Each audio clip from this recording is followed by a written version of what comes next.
اچھا مولا علی کے بارے میں جو یہ ارشاد ہوا نا، آپ کو ولی بھی کہا گیا. قرآن کہہ رہا ہے انما ولیکم، اور تمہارے دوست صرف. سبحان اللہ. لفظ ولی کے کئی معنی ہیں، مگر علماء کرام فرماتے ہیں اس آیت میں لفظ ولی کے دو معنی مراد لیے جا سکتے ہیں. نمبر ایک مددگار، نمبر دو محبوب، پیارا دوست. سبحان اللہ. آیت کریمہ کا معنی کیا ہوگا؟ اے ایمان والو، اللہ پاک، اس کے پیارے رسول علیہ الصلوۃ والسلام، اور نماز قائم کرنے والے، زکوٰۃ دینے والے، رکوع کرنے والے، اور کامل مسلمان بالخصوص حضرت مولا علی تمہارے محبوب بھی ہیں، تمہارے مددگار بھی ہیں. یہ قرآن کی آیت سے ہمیں سب ثابت ہو رہا ہے. اب آئیے مولا علی کی سیرت کا ایک شاندار واقعہ. آپ انصاف بھی کرتے تھے تو کس انداز سے کرتے تھے، اور آپ کا یہ معاملہ کیسا تھا؟ اب ذرا اس کو سمجھیے گا. مولا علی کے دور خلافت کی بات ہے. ایک حبشی غلام تھا جو مولا علی سے بے پناہ محبت کیا کرتا تھا. شامت اعمال اس کی یہ آئی کہ اس نے ایک بار چوری کر لی. اب ذرا غور کیجئے گا، آپ کا غلام بھی ہے، ویری کلوز ٹو ہم، پیار بھی بڑی، محبت بھی بڑی کرتا ہے، مگر غلطی ہو گئی، اس سے چوری ہو گئی. اب مولا علی تو مولا علی ہیں. دربار خلافت میں جب پیش کیا گیا تو غلام اگرچہ غلطی کر بیٹھا تھا، غلطی پر وہ اڑا بھی نہیں، چپ چاپ اس نے جرم کا اقرار کیا. اب مولا علی تو شریعت کو نافذ کرنے والے تھے نا. ہمارے یہاں تو قانون کے تقاضے اور ہیں، اپنوں کے لیے اور ہیں، غیروں کے لیے اور ہیں. امیروں کے لیے ہمارے وطن میں قانون بعض اوقات اور نافذ ہو جاتا ہے، غریبوں کے لیے اور ہو جاتا ہے. یہ اسلام نہیں ہے.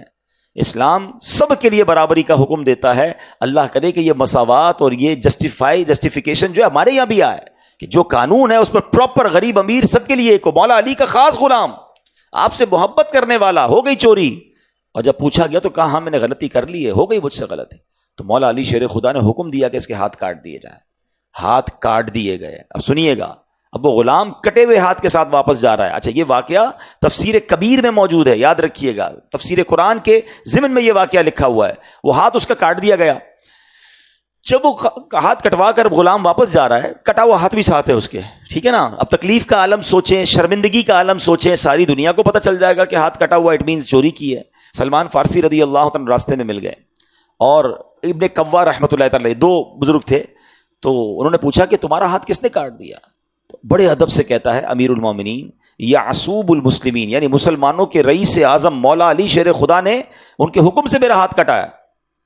تو غلام نے جب اتنے ادب سے نام لیا تو بزرگ نے پوچھا کمال کی بات ہے، تمہارا ہاتھ کاٹ دیا ہے اور تم اتنا ادب کر رہے ہو ان کا، اتنی رسپیکٹ. یہ ہے انصاف. جب سب کے لیے انصاف ہونا تو پھر غصہ نہیں آتا. اب سنو وہ غلام کیا کہتا ہے. وہ کہتا ہے میں ان کی تعریف کیوں نہ کروں، انہوں نے حق ہی تو کیا ہے، حق بات پر ہی میرا ہاتھ کاٹا ہے نا، اور مجھے عذاب جہنم سے بچا لیا. مجھے دنیا میں سزا دے دی ورنہ جہنم میں عذاب ہونا تھا.